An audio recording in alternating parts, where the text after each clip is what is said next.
Happy Monday, everyone. Hopefully, everyone had a great weekend. Today is a very, very green day for pretty much the entire market. There's actually a lot of optimism, believe it or not.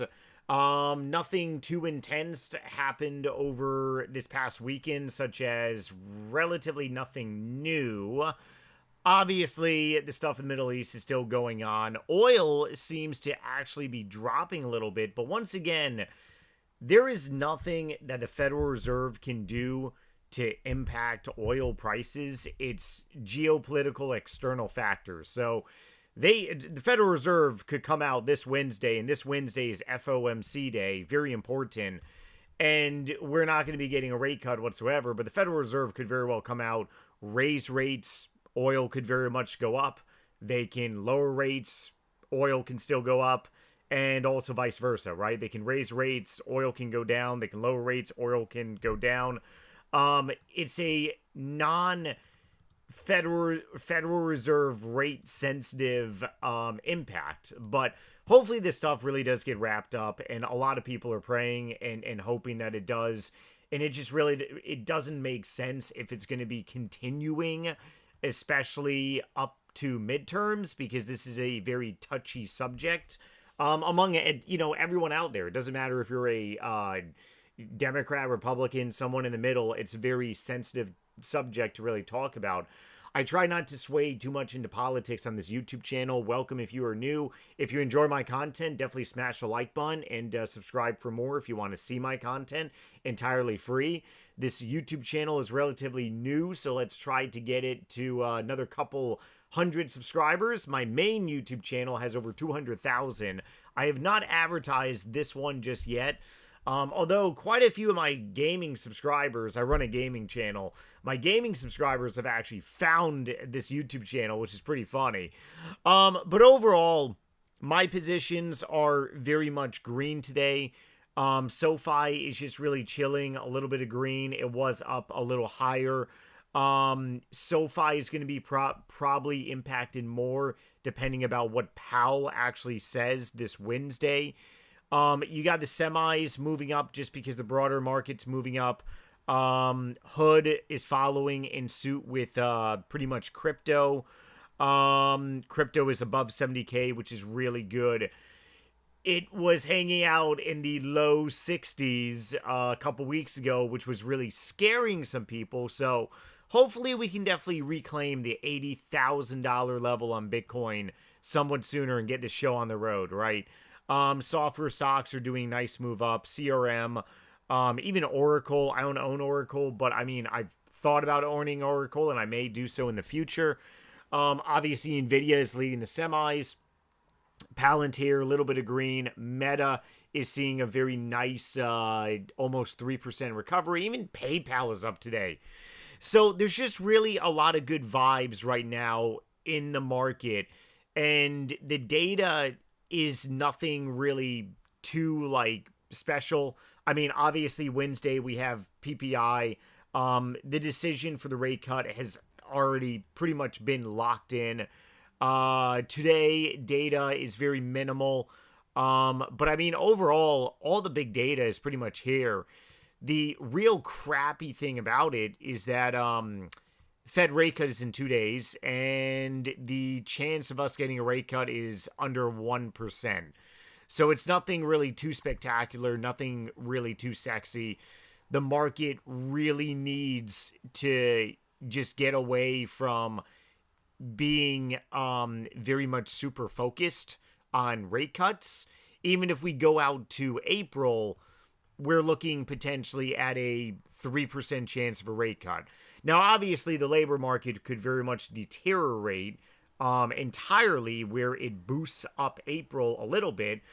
Back in November, we were actually not supposed to be getting a December rate cut.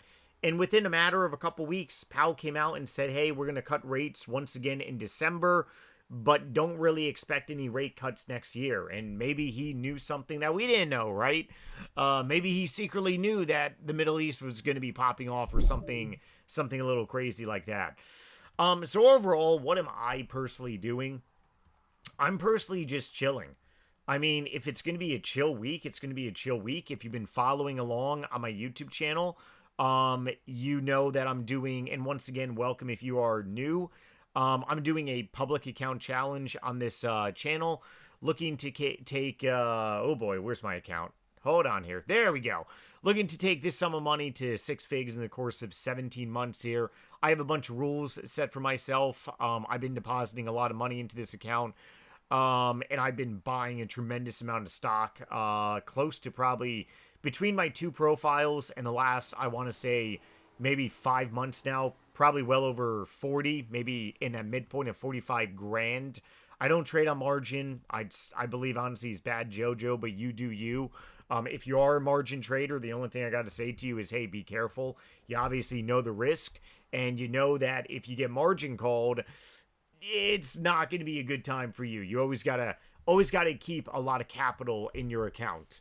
Can never be going all in my personal opinion, when the market is like absolutely just soaring higher and higher and higher. That's where a lot of people get caught in problems. Going on margin when the market is very much beaten down in the red, that's a little different story. But once again, I really just don't dabble in that area. Okay, so AMD, I have my position built out in AMD. SoFi, Adobe's built out, Hood is built out. I would love to add more of Hood. Palantir basically pretty much holding off on. Same thing with Meta and same thing with PayPal. But pretty much overall, what I'm personally doing is just taking a back seat. I've been picking up so much bonus shares of these stocks in the market for the last couple months now. Back in December, I pretty much said January was going to be a very bad and rough month.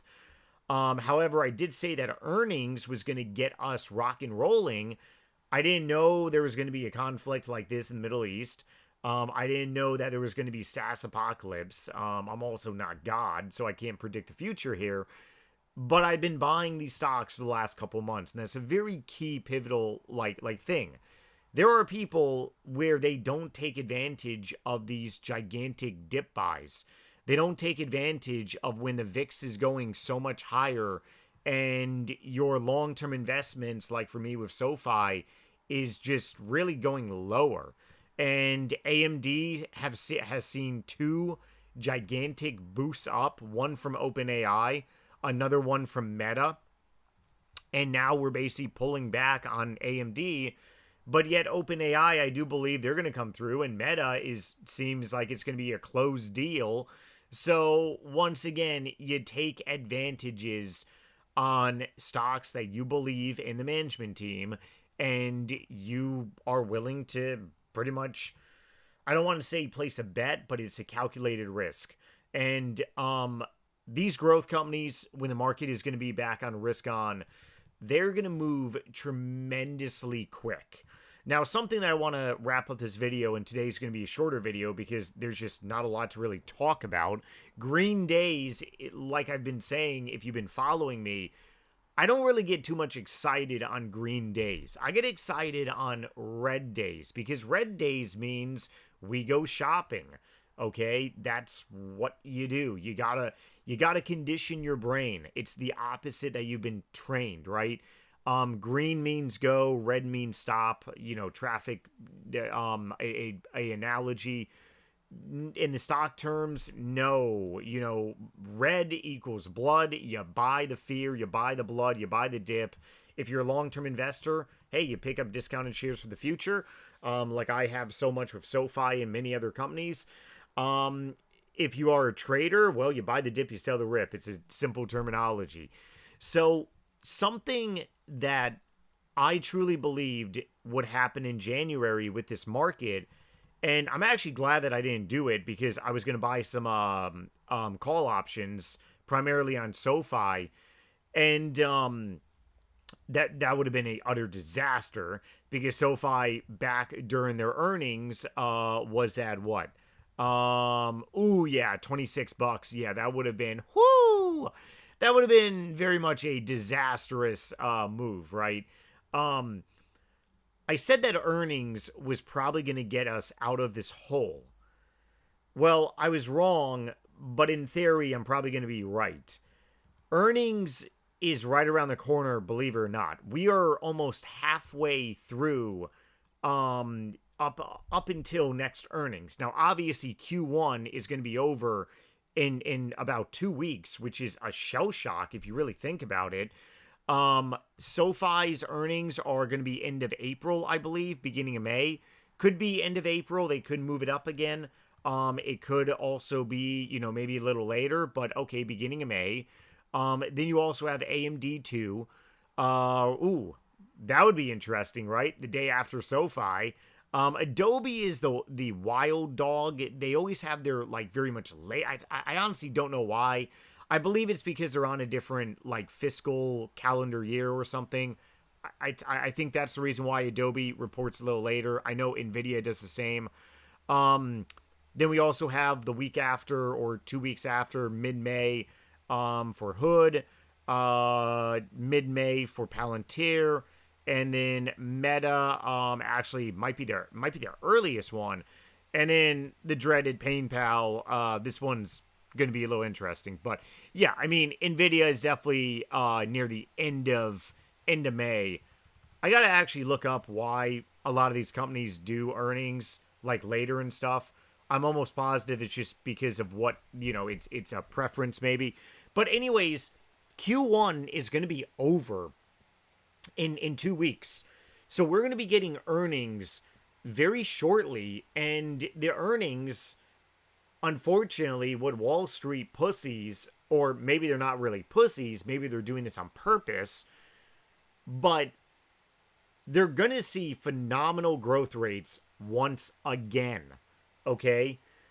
Now, where you have a really big issue is if all these companies put up great earnings once again and the fear is still lingering there. That becomes a pussyitis stock market, and that's going to make me want to even buy more stock, because that shows that there is a problem with just honestly how the big dogs at Wall Street just don't trust the current administration. There's nothing wrong with these companies. There's nothing wrong with SoFi. There's nothing wrong with AMD, Adobe, Hood, Palantir, Meta. PayPal even grew 4% year over year. But if we get another earnings season, which is going to be great, and if their earnings if the earnings come out really good, and let's say SoFi goes down to like 14, 15 bucks, AMD goes down to 180, Adobe falls back down to 225, Hood goes down to maybe like actually 50 bucks. Hood is a wildcat because they run on Bitcoin. So if Bitcoin is still in a downward cycle, then what ends up happening is going to bring down Hood's like shares as well too. So that's very different. Palantir breaks 70% growth rates. Maybe they go to 72, 75%. The stock is now in the 125s. Meta, maybe Meta goes up a little bit, doesn't see a big, drastic, or maybe their actual growth rates are increasing. And then, of course, maybe in a wild dog situation, you have PayPal go to like 60 bucks. I can actually see that. I can see all these phenomenal companies going lower, and then PayPal is going to go higher. That would be hilarious, right? I would then sell out on my PayPal position, and I would just buy more great companies. That would signal that there is a disconnect with Wall Street and the White House. And that just means that there is a really big problem and there is a very fearful market.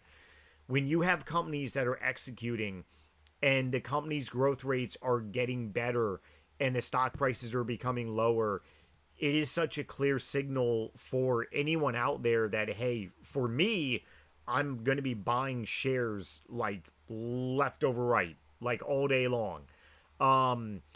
So take that with a grain of salt. I'm not a financial advisor at all. I'm just someone that has made life-changing money by sticking to these core principles. And it's going to be really interesting if we continue a cycle of being stagnated or if we go down further after these earnings.